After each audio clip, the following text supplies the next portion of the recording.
La Bible révèle que la fin de toute chose est proche et que Dieu appelle tout homme à pouvoir se réjouir de la seconde venue de Jésus-Christ. L'objectif de cette présentation est de vous préparer à être du nombre de ceux qui gardent les commandements de Dieu et le témoignage, la foi de Jésus-Christ. Le titre de notre sujet de ce soir est « L'œcuménisme selon la Bible ». Hier soir, avec Pasteur Alan Stubb, nous avons considéré le mouvement œcuménique. Et nous avons vu ce que ce mouvement était et nous avons vu ce que la Bible disait à ce propos, d'une certaine perspective. Et ce soir, nous aurons deux présentations. Et la première est intitulée, comme je vous l'ai dit, « L'œcuménisme selon la Bible ». Et la définition d'œcuménisme, d'après le dictionnaire Robert, est en matière de religion, mouvement favorable à la réunion de toutes les églises chrétiennes en une seule. Okay? Donc, il s'agit d'un mouvement qui est favorable à la réunion de toutes les églises chrétiennes en une seule. La finalité, c'est que toutes les églises chrétiennes soient une. C'est ça l'objectif du mouvement œcuménique. Mais il y a un deuxième sens. C'est le rapprochement de religions, de croyances différentes. Okay? Donc, il y a deux sens en fait. Premièrement, au niveau du christianisme, rassembler les religions chrétiennes en une seule. Mais deuxièmement, il y a le fait de rapprocher les religions, c'est-à-dire celles qui ne sont pas dans le christianisme, celles qui ne s'inscrivent pas dans le christianisme, de manière à ce qu'elles, elles aussi, s'assemblent. Et j'aimerais que nous considérions rapidement l'étymologie du mot œcuménisme, d'accord? Cela est emprunté du latin ecclésial œcuménicus, qui signifie de toute la terre habitée, universelle, et qui est dérivé de œkumène, la terre habitée, l'univers, et qui est lui-même emprunté du grec, d'accord, d'un terme grec, ok, et comme vous le voyez affiché à l'écran. Donc, il nous faut savoir que le terme œcuménisme, tel que on l'emploie en français, en fait, trouve son origine dans les Écritures. Je veux dire par là, dans le texte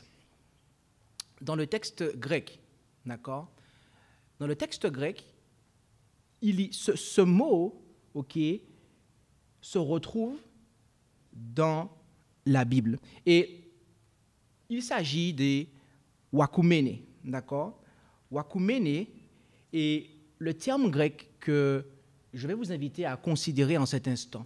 Et il faut savoir que ce terme, wakoumene, est présent à 15 reprises dans le Nouveau Testament. Donc, si nous sommes en mesure de comprendre l'application que l'Écriture fait de ce terme, nous serons en mesure d'avoir une juste vision de ce que la Bible nous dit concernant l'œcuménisme. Et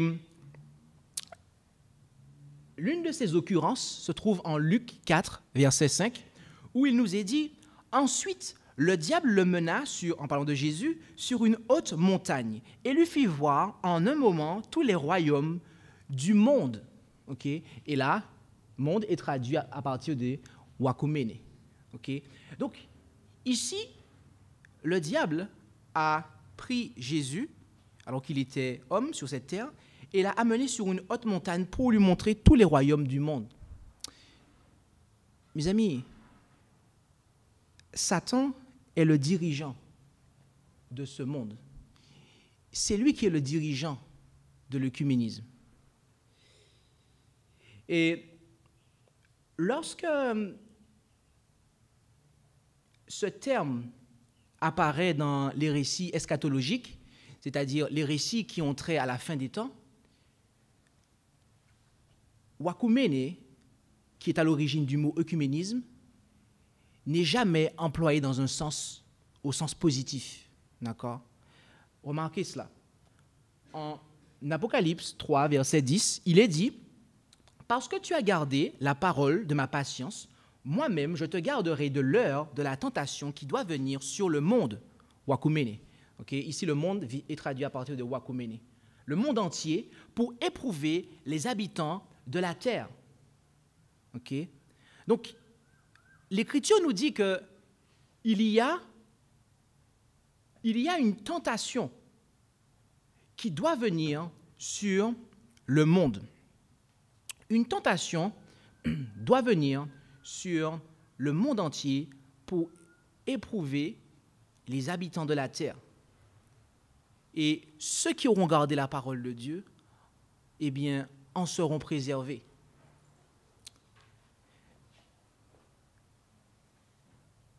Remarquez un autre texte, toujours dans l'Apocalypse. En Apocalypse 12, verset 9. « Et le dragon, le serpent ancien, appelé le diable et Satan, celui qui séduit tout le monde, wakumene, fut précipité sur la terre, et ses anges furent précipités avec lui. » Où est-ce qu'il a été précipité, le dragon, le serpent ancien? Sur la terre, d'accord? Et on nous dit qu'il séduit tout le monde. Il séduit tout le monde.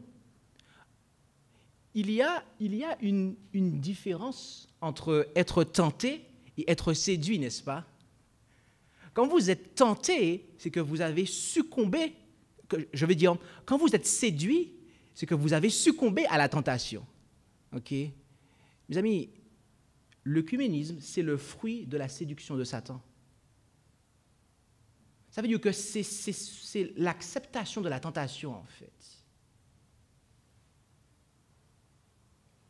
Apocalypse 16, verset 14. « Car ce sont des esprits de démons qui font des prodiges, qui vont vers les rois de la terre et du monde, wakumene, okay, entier, afin de les rassembler pour le combat du grand jour du Dieu Tout-Puissant. » Ici, on nous dit qu'il y a des esprits de démons qui font des prodiges et qui vont vers les rois de la terre, mais également du monde. D'accord? Les dirigeants du mouvement œcuménique, en fait.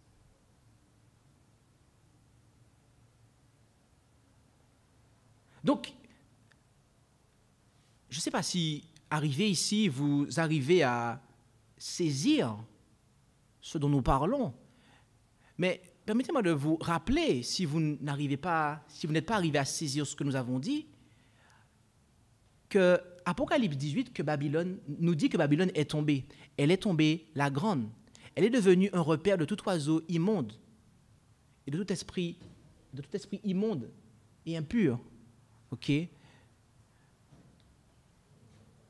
Donc, c'est véritablement Babylone, le mouvement œcuménique. D'accord? Lorsque nous considérons ce qu'est le mouvement œcuménique, il ne fait aucun doute qu'il s'agit là de Babylone. D'accord? Et voyez-vous, arrivé ici, il est évident de constater et de noter que ce n'est pas une bonne chose que de faire partie de ce mouvement œcuménique. Ce n'est pas une bonne chose. Alors, quel rapport que nous devons avoir avec le mouvement œcuménique? Est-ce que nous pouvons en faire partie? La réponse est non. Est-ce que vous savez que Jésus nous a demandé de faire quelque chose vis-à-vis du mouvement œcuménique? Est-ce que vous voulez savoir de quoi il s'agit? Alors, considérons Matthieu 24, verset 14. Il dit « Et cet évangile du royaume sera prêché par toute la terre. » Wakumene. Okay? Ici, terre est traduit à partir du grec wakumene. « Pour servir de témoignage à toutes les nations, et alors la fin arrivera. » Le seul rapport que Jésus, Christ, demanda à ses disciples d'avoir avec l'œcuménisme, c'est de leur prêcher l'Évangile. On ne peut pas s'associer avec l'œcuménisme, on ne peut pas en faire partie. Le seul rapport qu'il doit y avoir avec ce qui appartient à l'œcuménisme, c'est qu'on doit leur apporter l'Évangile.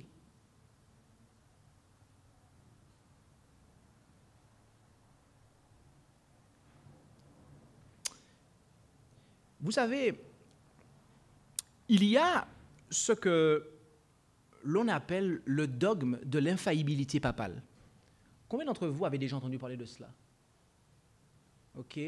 Alors, pour ceux d'entre vous qui n'ont pas entendu parler de cela, il faut savoir que ce dogme de l'infaillibilité papale implique et enseigne que, comme son nom l'indique, le pape a un pouvoir absolu, d'accord?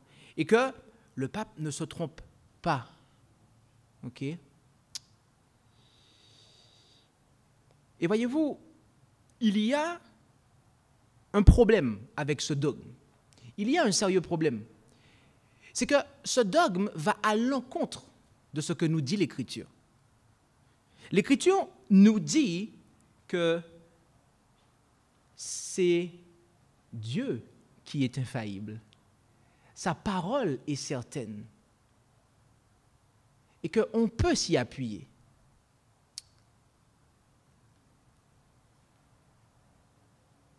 Et lorsqu'ils suivent ce dogme de l'infaillibilité papale, eh bien, les catholiques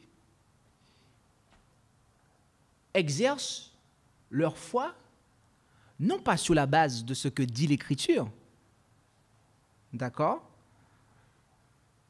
mais sur la base de cette infaillibilité.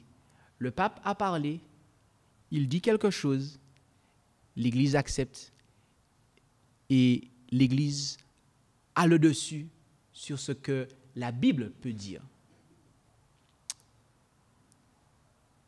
Mais voyez-vous, ce dogme de l'infaillibilité papale, en plus d'être faux, il est un blasphème. Et nous pouvons dire, bien-aimés, sans détour, à l'égard de ce blasphème que constitue ce dogme de l'infaillibilité papale, que le pape est l'homme de péché, le fils de la perdition, l'adversaire et celui qui s'élève au-dessus de tout ce que l'on appelle Dieu ou qu'on adore, jusqu'à s'asseoir comme Dieu dans le temple de Dieu, se proclamant lui-même Dieu, tel que l'apôtre Paul le déclara en 2 Thessaloniciens 2, verset 4.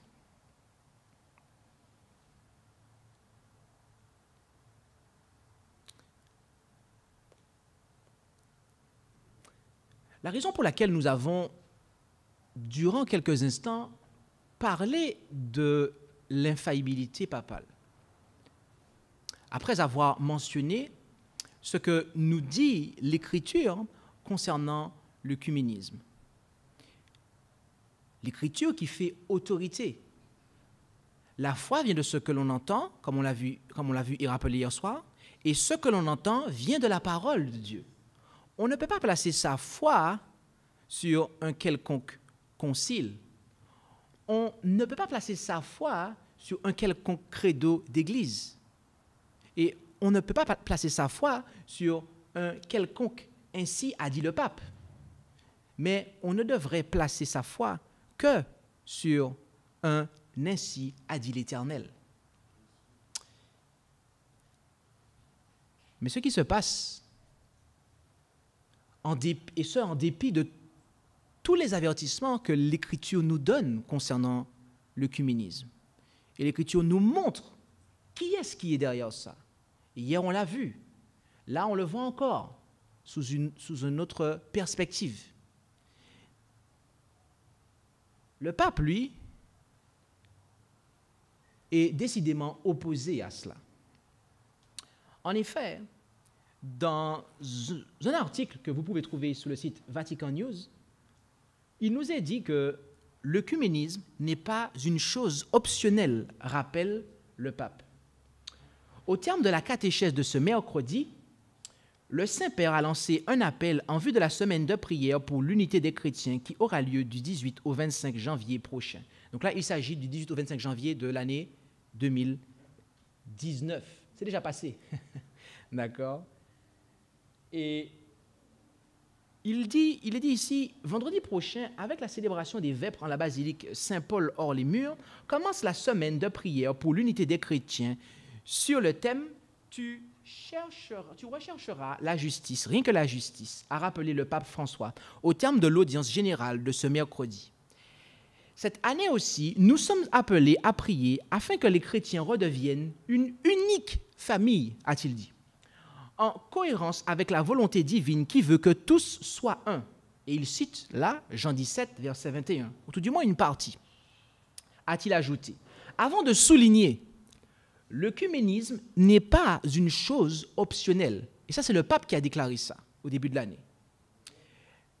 L'intention sera celle de faire mûrir un témoignage commun et unanime dans l'affirmation de la véritable justice et le soutien des plus faibles, au moyen des réponses concrètes, appropriées et efficaces, a conclu le Saint-Père devant les pèlerins. Est-ce que vous savez ce qu'est une option? C'est un choix. C'est-à-dire que lorsque, par exemple, on achète une voiture, on peut choisir quelle est l'option, régulateur de vitesse ou pas. Okay? La couleur elle-même est en option. Okay? Des fois, les couleurs sont payantes. D'accord? Mais il y a beaucoup de choses que vous pouvez choisir comme option sur une voiture. Okay? C'est au choix. Vous avez le choix. D'accord? Vous avez le choix. Et cela représente des options. Mais ici, le pape dit que l'œcuménisme n'est pas une option. C'est une chose qui est obligatoire. C'est une chose qui va être forcée, c'est ça? OK. Prêtons attention à un autre article du même acabit. Le pape François a déclaré « Le chemin œcuménique, encore, n'est pas une option ». Mais cet autre article nous donne davantage d'éléments. Le pape François a reçu ce samedi matin au Vatican la délégation œcuménique de Finlande dans le cadre de la semaine de prière pour l'unité des chrétiens. Il a rappelé que l'œcuménisme était un chemin et que cela n'est pas une option. L'engagement commun en faveur de l'œcuménisme est une exigence essentielle de la foi que nous professons, un prérequis qui naît de notre identité même de disciples de Jésus. Je m'arrêterai ici. Le pape a dit que cela fait partie, cela est un prérequis qui naît de notre identité même de disciples de Jésus. Or, Jésus a dit qu'il faut prêcher l'évangile au monde, entre parenthèses, à l'œcuménisme en fait. Donc, ça n'a rien, l'engagement de l'œcuménisme n'a rien de chrétien en fait. Donc, ce qu'il est en train de dire là, c'est complètement contraire à l'Écriture. Mais continuons. Le pape François a rappelé avec force ce qui est au cœur de l'œcuménisme depuis plus de 50 ans. Il a précisé qu'il s'agissait d'un chemin irréversible, insistant sur le fait qu'il ne s'agissait pas d'une option. Quelque chose d'irréversible, qui n'est pas une option. Ça veut dire que du moment qu'on s'y est engagé, on ne peut pas revenir en arrière. Du moment que ce mouvement œcuménique a commencé, il n'y aura pas de retour en arrière. Donc, lorsque vous entendez dire, si nous réfléchissons à ça, lorsqu'on entend dire qu'il s'agit de chemin irréversible et qui n'est pas une option, ça veut dire qu'on est forcé d'y marcher en avant sans reculer. Et donc, gare à ceux qui oseraient ne pas s'y engager, si nous lisons entre les lignes.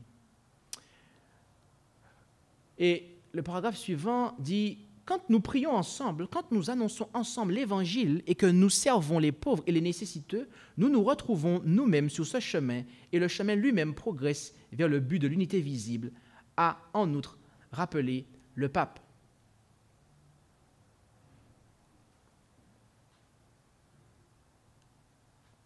Remarquez qu'il dit, quand nous prions ensemble, quand nous annonçons ensemble l'Évangile et que nous servons les pauvres et les nécessiteux.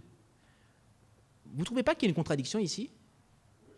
Comment vous pouvez annoncer l'Évangile ensemble si au préalable il y a des divisions? Ce n'est pas possible. Je vous invite à être présent et attentif dans l'heure qui va suivre, dans la présentation qui va suivre. Et vous allez voir que cette incohérence qu'on vient de soulever se retrouve et se répète. Gardez bien ça à l'esprit. Hein. Il parle d'annoncer l'Évangile ensemble. Okay? Gardez bien ça à l'esprit. Poursuivons. Certes, donc le pape a regretté que des questions théologiques et ecclésiologiques séparent encore les chrétiens, mais il reste confiant dans le fait qu'elles seront résolues grâce à ce chemin commun. Donc, il est dit ici que il y a des questions théologiques et ecclésiologiques qui séparent encore les chrétiens. Mais le fait de marcher ensemble va faire que cela va se résoudre. Donc, marchons ensemble, dit-il, même si on n'est pas d'accord, et au fur et à mesure que l'on va avancer ensemble, ces choses-là vont se résoudre. Et il continue, sans présager quand et comment cela arrivera, nous sommes entre-temps appelés à faire tout ce que nous pouvons pour favoriser la rencontre et pour résoudre dans la charité les malentendus, les hostilités et les préjudices qui pendant des siècles ont vicié nos rapports.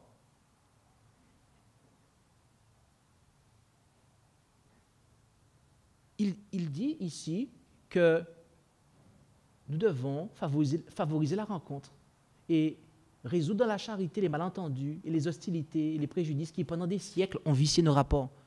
Mes amis, ma Bible me dit que pendant 1260 années, la papauté a persécuté les croyants. Et cette même Bible me dit que cette Église, sous le symbole de la prostituée d'Apocalypse 17, est ivre du sang des saints.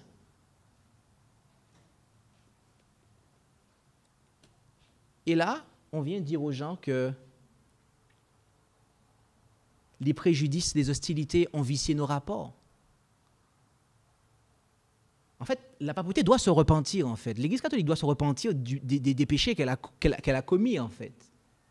Mais ici, on appelle à la rencontre, en fait.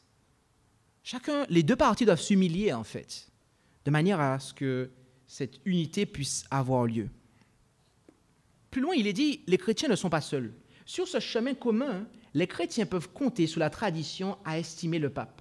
La tradition n'est pas un dilemme, mais un don. Elle nous a été confiée pour nous enrichir les uns les autres. Précédés et soutenus par tous ceux qui ont donné leur vie par amour du Seigneur et de leurs frères, nous sommes appelés à ne jamais nous fatiguer sur le chemin, a-t-il affirmé. OK. Qu'est-ce que le pape déclare ici? Il déclare qu'il nous faut nous appuyer, que nous pouvons compter sur l'écriture, c'est ça? Non, sur la tradition. D'accord? Sur la tradition, a-t-il dit. Vous savez ce que Jésus déclare de la tradition? J'aimerais que vous vous rendiez avec moi en Matthieu 15, s'il vous plaît.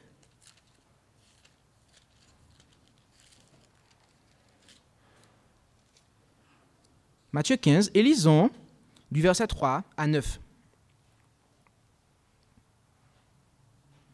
Matthieu 15, verset 3 à 9. Mais il leur dit, « Et vous, pourquoi transgressez-vous le commandement de Dieu par votre tradition ?» déclara Jésus. « Car Dieu a donné ce commandement, « Honore ton père et ta mère, et que celui qui maudira son père ou sa mère soit puni de mort. Mais vous, vous dites, celui qui aura dit à son père ou à sa mère, ce dont je pourrais t'assister est un don consacré à Dieu, n'est pas tenu d'honorer son père ou sa mère. Et ainsi, vous avez anéanti le commandement de Dieu par votre tradition. Hypocrite, Ésaïe a bien prophétisé à votre sujet lorsqu'il a dit « Ce peuple s'approche de moi de la bouche et m'honore des lèvres, mais leur cœur est bien éloigné de moi. Mais ils m'honorent en vain, en enseignant des doctrines qui ne sont que des commandements d'hommes. » Mes amis, la tradition est opposée à la parole de Dieu. Elle est opposée à ce que Dieu nous commande. Or, ici, le pape demande à ce que l'on compte sur la tradition. Il demande à ce qu'on marche ensemble, à ce que les chrétiens marchent ensemble alors qu'ils ne sont pas d'accord en matière de théologie, en matière de compréhension biblique, et ce, en s'appuyant sur la tradition. Voilà ce que le pape déclare. Et il dit que ça, ce n'est pas une option, mes amis. Et ce processus, du moment qu'il a été engagé dans le passé, jusqu'à maintenant, il est irréversible. Il est irréversible.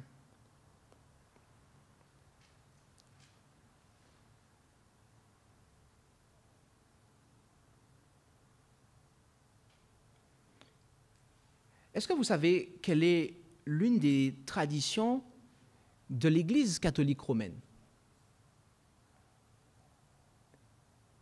Nous allons, dans la présentation suivante, considérer cela un peu plus en profondeur.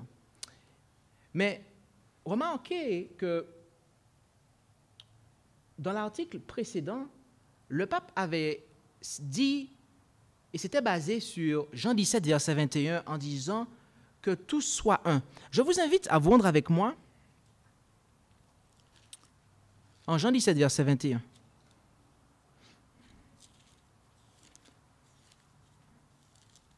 Jean 17, verset 21.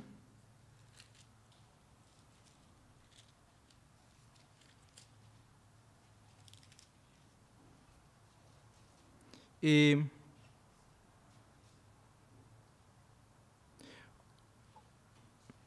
on va lire à partir, en fait, du verset 17.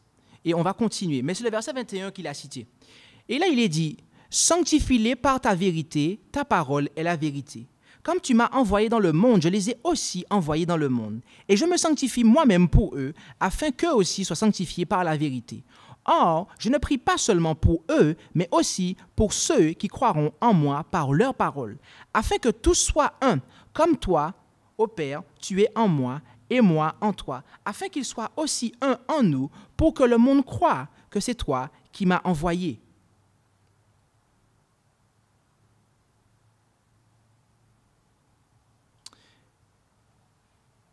Remarquez que la prière de Jésus était que ses disciples soient un, comme lui et le Père sont un. Est-ce qu'à un moment de l'histoire, on nous a dit que les disciples ont formé un corps à 12 têtes? Non, à aucun moment on a eu cela. D'accord? C'était 12 individus avec 12 corps différents, 12 têtes différentes, 12 esprits différents. Alors, qu'est-ce que Jésus voulait dire lorsqu'il disait afin qu'ils soient un, en fait? C'est qu'ils pensent la même chose, qu'ils aillent dans le même sens, en fait. De la même manière que Jésus et Dieu, à savoir son Père, sont un. OK? Ils vont et ils pensent, ils vont dans le même sens, ils ont la même pensée, le même esprit.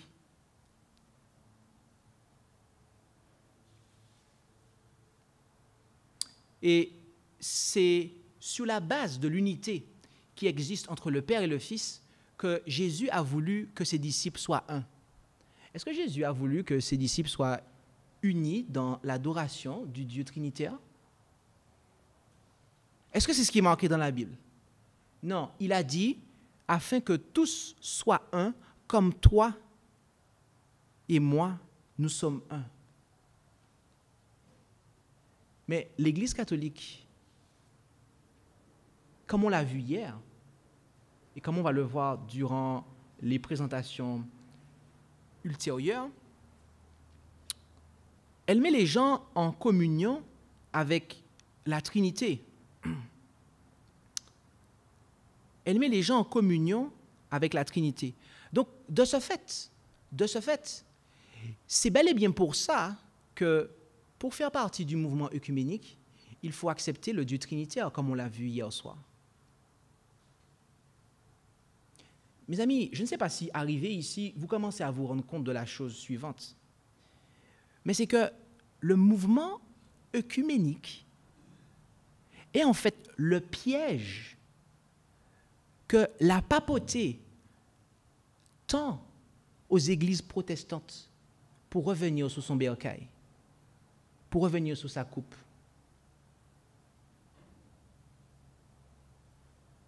Et du moment qu'on accepte d'adorer le Dieu de l'Église catholique romaine, la Trinité, à ce moment-là, on a suffisamment, comme on l'a vu hier soir, on a suffisamment de base pour entrer dans le mouvement œcuménique.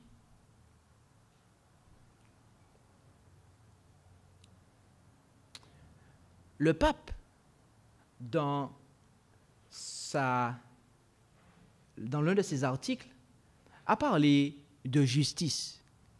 Et il associe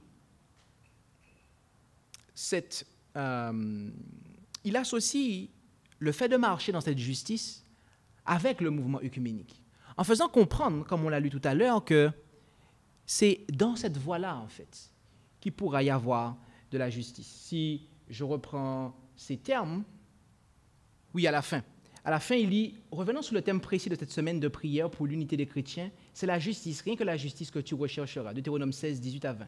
Le pape a rappelé que l'on ne pouvait pas œuvrer pour la justice tout seul. Okay? Donc, en fait, sans œcuménisme, sans union, en fait, sans rassemblement, on ne peut pas œuvrer pour la justice. Okay? La justice, pour tous, se demande et se recherche ensemble. Dans un monde lacéré par les guerres, la haine, le nationalisme et les divisions, la prière et l'engagement commun pour une plus grande justice ne peuvent pas être différés. Donc, le pape présente le besoin de justice. Justice sociale. Justice en faveur des plus démunis. Justice à tous les niveaux.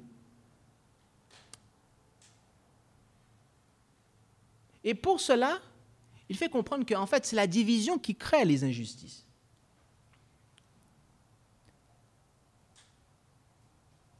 Et vous comprenez maintenant pourquoi il dit que l'œcuménisme est une chose qui n'est pas optionnelle. C'est quelque chose qui n'est pas qui est irréversible. Mais mes amis, permettez-moi de vous présenter ce que l'Écriture dit par rapport à la justice. Rendez-vous avec moi en Psaume 119.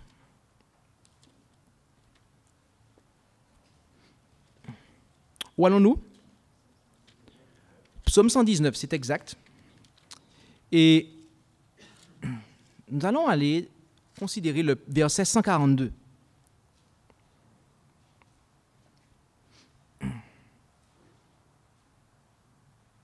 Là, il est dit dans le psaume 119, verset 142, « Ta justice est une justice éternelle et ta loi n'est que vérité. » Ici, le psalmiste emploie le terme justice et loi d'une manière interchangeable.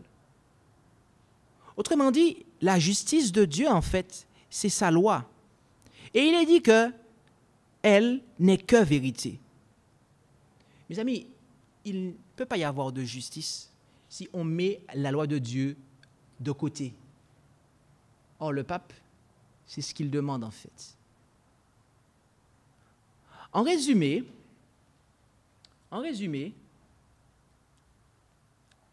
l'Écriture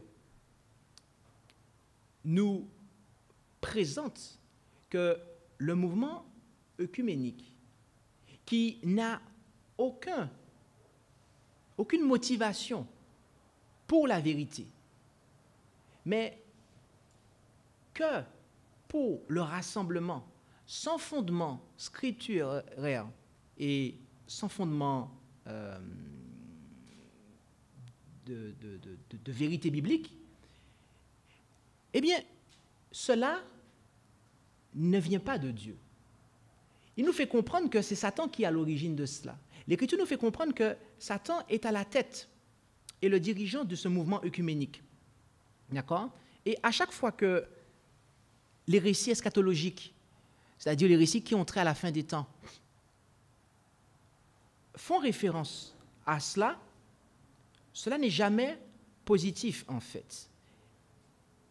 Et que le seul rapport qu'il nous faut avoir avec cela, c'est l'évangélisation. Mais le pape, lui, il vient dire non. Non. Nous devons nous rassembler. Nous devons nous unir. Même si on n'est pas d'accord, nous devons nous unir. Nous devons marcher ensemble. Nous devons aller de l'avant ensemble. Cela n'est pas une option. Cela est irréversible. On ne peut pas revenir en arrière. Car il faut rétablir la justice. Et pour cela, il nous faut être ensemble. Il ne peut pas y avoir des gens qui sont à côté. Vous ne pouvez pas être sur les côtés et ne pas en faire partie. Mais comme on n'est pas d'accord, en matière de théologie, ce que l'on va faire, c'est qu'on va mettre de côté les Écritures, on va mettre de côté la loi de Dieu et on va s'appuyer sur la tradition. Et on va faire ça ensemble. Et je vais vous montrer l'exemple. Voilà quel est le discours, mes amis, de l'homme de péché, du pape.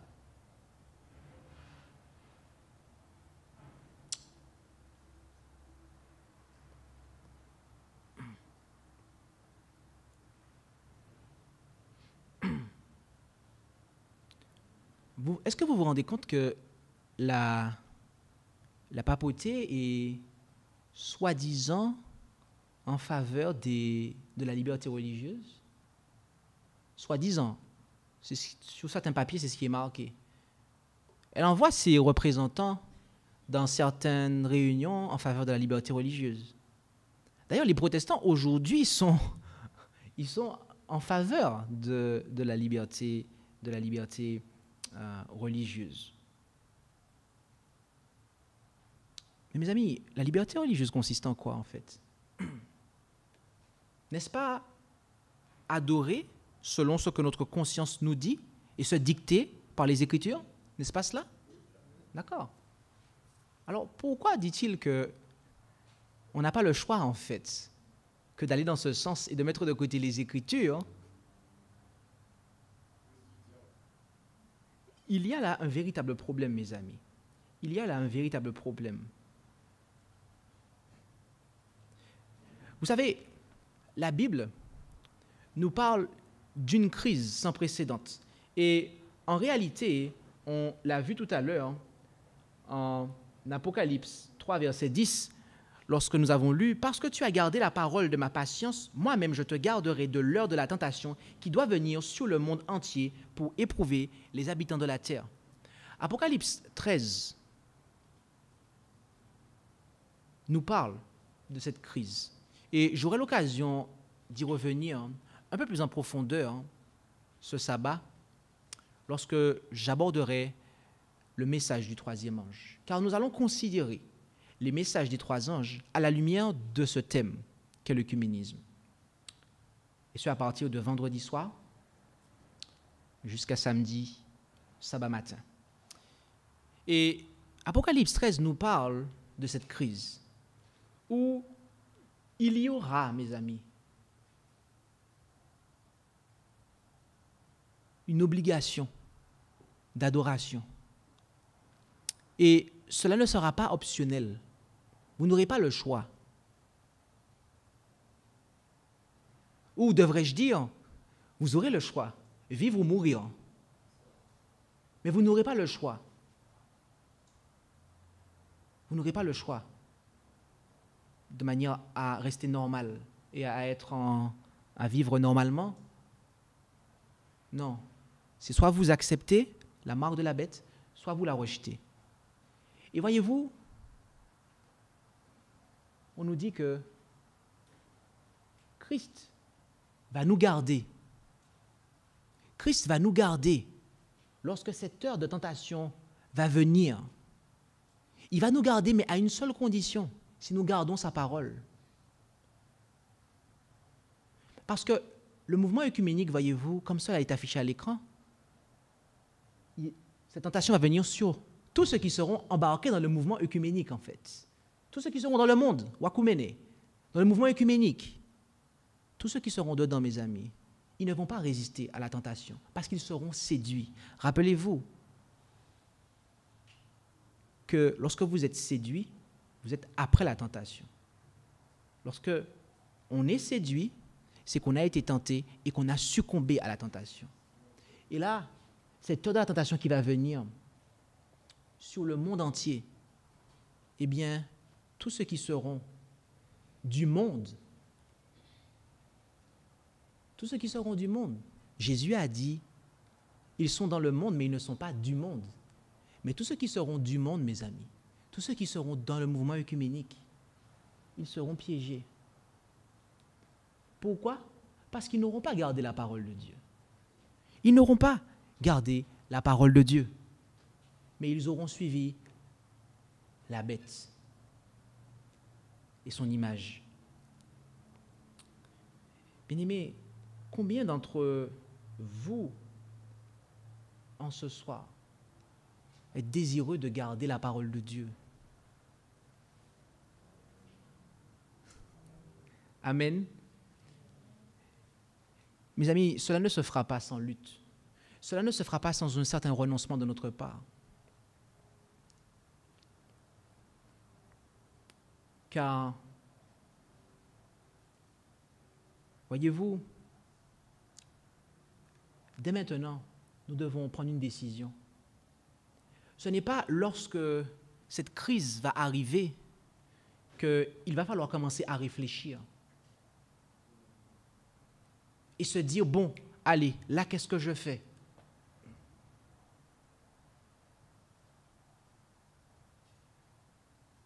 Je pense que vous êtes au courant de l'entraînement des militaires.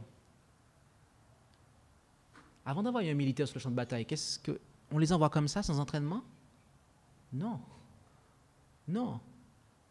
On les fait passer par ce qu'on appelle le parcours du combattant. Ils sont rudement entraînés. De sorte que lorsqu'ils arrivent sur le champ de bataille, ils ont déjà les aptitudes qu'il faut. Mes amis, lorsque cette crise va arriver, si nous ne sommes pas déjà prêts,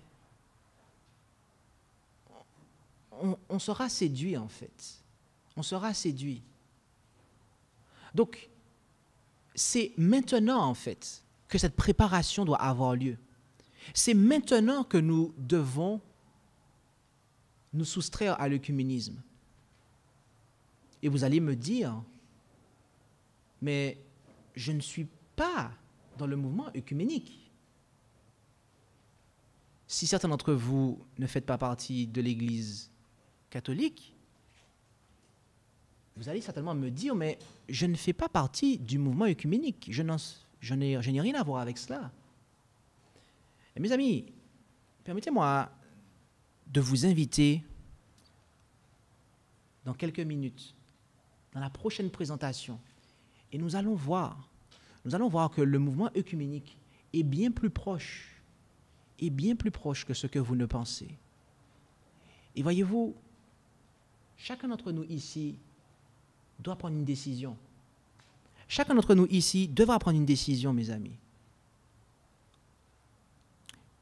Car lorsque les églises qui se seront joints au mouvement œcuménique se seront associées pour arriver à un tel point qu'elles ne seront qu'une, c'est elles qui vont persécuter tous ceux qui ne se seront pas joints à eux, en fait. Parce que le pape a dit que ce n'est pas une option.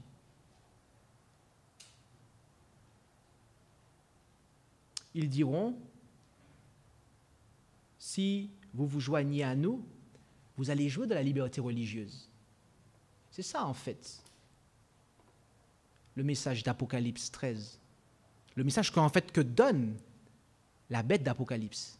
Si vous acceptez la marque, vous allez pouvoir acheter, vendre, manger, boire. Vous allez pouvoir avoir la liberté religieuse. Mais si vous refusez, alors vous ne jouirez pas de la liberté religieuse.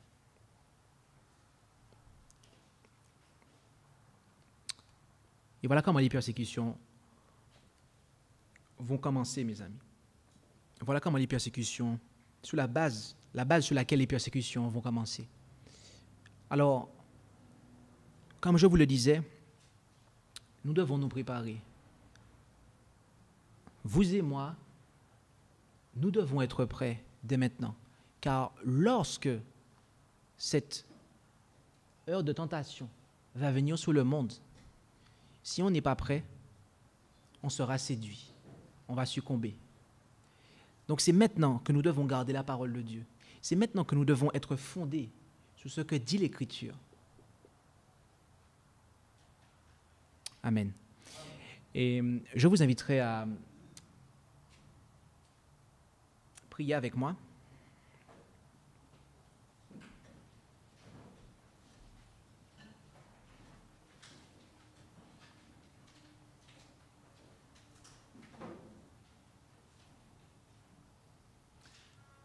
Notre Dieu, notre Père, merci pour ce privilège que tu nous donnes de pouvoir nous présenter devant toi. Et nous voulons te remercier pour ta parole, qui est une lampe à nos pieds et une lumière sur notre sentier. Et Père, tu nous as montré à quel point tes voies sont opposées aux voies de ce monde, sont opposées au mouvement œcuménique qui est dirigé par l'ennemi de nos âmes. Et tu désires que nous puissions nous accrocher à ta parole, garder tes commandements, de manière à ne pas être des observateurs des traditions, de manière à ne pas suivre l'homme de péché et à ne pas nous engager avec lui et ceux qui se joindront à lui pour te déshonorer et pour fouler aux pieds ce que tu nous as clairement enseigné dans ta parole. Notre Père Céleste, je te prie pour chacun de celles et ceux qui sont ici prosternés et toutes celles et ceux qui se joignent à nous à travers les différents moyens de communication, les différents médias, les différents réseaux sociaux, pour suivre cette conférence, ce séminaire, que tu puisses toucher chacun de nos cœurs et que nous puissions réaliser que maintenant est venu le moment pour nous de nous préparer. Maintenant est venu le moment pour nous de prendre une position qui nous permettra de résister à l'heure de la tentation qui va venir sur ce monde. Père Céleste, bénis cette assemblée, lave-nous de nos péchés, purifie-nous et fortifie-nous dans la foi. C'est la prière que nous faisons monter vers toi, dans le beau nom de Jésus et pour ta gloire. Amen. Merci d'avoir écouté cette présentation avec intérêt. Pour plus d'informations, consultez notre site internet lereste.org et suivez-nous sur Facebook ainsi que sur YouTube à @lereste. Vous pouvez aussi nous contacter par email à info@lereste.org ou par téléphone au +33 6 12 60 13 69.